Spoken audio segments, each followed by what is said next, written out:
क्या तुम जानते हो तुम्हारी जिंदगी की सबसे बड़ी कमजोरी क्या है? गरीबी नहीं, असफलता नहीं, किस्मत नहीं।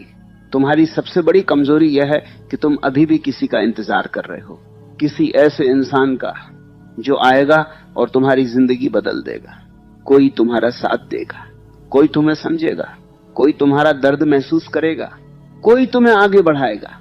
लेकिन आज एक ऐसा सत्य सुन लो जो शायद कड़वा लगे, मगर तुम्हारी जिंदगी बदल सकता है।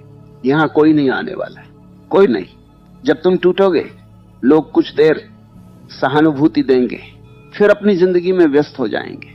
जब तुम हारोगे, कुछ लोग दिलासा देंगे, कुछ लोग मजाक उड़ाएंगे और बाकी लोग भूल जाएंगे। जब तुम रोओगे, तुम्हारे आंसू तुम्हारी आंखों से निकलेंगे, किसी और की आंखों से नहीं। और जब तुम मरोगे, दुनिया कुछ दिन बात करेगी, फिर आगे बढ़ जाएगी।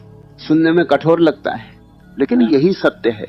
और जिस दिन इंसान इस सत्य को स्वीकार कर लेता है, उसी दिन उसकी असली ताकत जन्म लेती है। क्योंकि जब तक तुम किसी के सहारे जीना चाहते हो, तब तक तुम कमजोर रहोगे। और जिस दिन तुमने अपने दम पर जीना सीख लिया, उस दिन पूरी दुनिया भी तुम्हें रोक नहीं पाएगी। आज मैं तुमसे एक सवाल पूछता हूं, अगर इस समय तुम्हारे जीवन से सारे लोग चले जाएं, तो क्या तुम फिर भी खड़े रह पाओगे? अगर जवाब नहीं है, तो समझ लो कि तुम्हें अभी खुद को जानना बाकी है। क्योंकि जीवन का सबसे बड़ा कौशल पैसा कमाना नहीं है, जीवन का सबसे बड़ा कौशल है अकेले खड़े रहना। अब बहुत ध्यान से सुनो।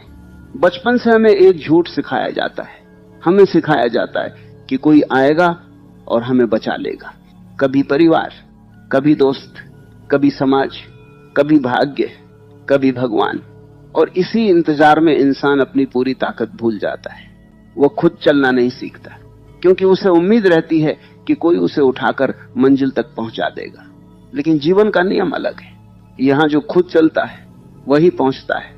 जो दूसरों के कंधों पर चलना चाहता है, वह हमेशा पीछे रह जाता है। अगर तुम सच में मजबूत बनना चाहते हो, तो आज एक शब्द अपने विचार में लिखो, अकेला। क्योंकि जो अकेले चलना सीख गया, उसे दुनिया की भीड़ की जरूरत नहीं पड़ती। अब एक गहरी बात समझो, अकेलापन और अकेले होना दो अलग बातें हैं। अकेलापन दुख है, लेकिन अकेले होना शक्ति है। अकेलापन तब होता है जब तुम लोगों के बिना अधूरे महसूस करते हो। अकेले होना तब होता है जब तुम स्वयं में पूर्ण हो जाते हो। और जीवन का उद्देश्य भी यही है, भीतर इतना मजबूत हो जाना कि तुम्हारी खुशी किसी व्यक्ति पर निर्भर न रहे, तुम्हारा आत्मविश्वास किसी की तारीफ पर निर्भर न रहे। क्योंकि जो चीज दूसरों पर निर्भर है, वो कभी स्थायी नहीं हो सकती।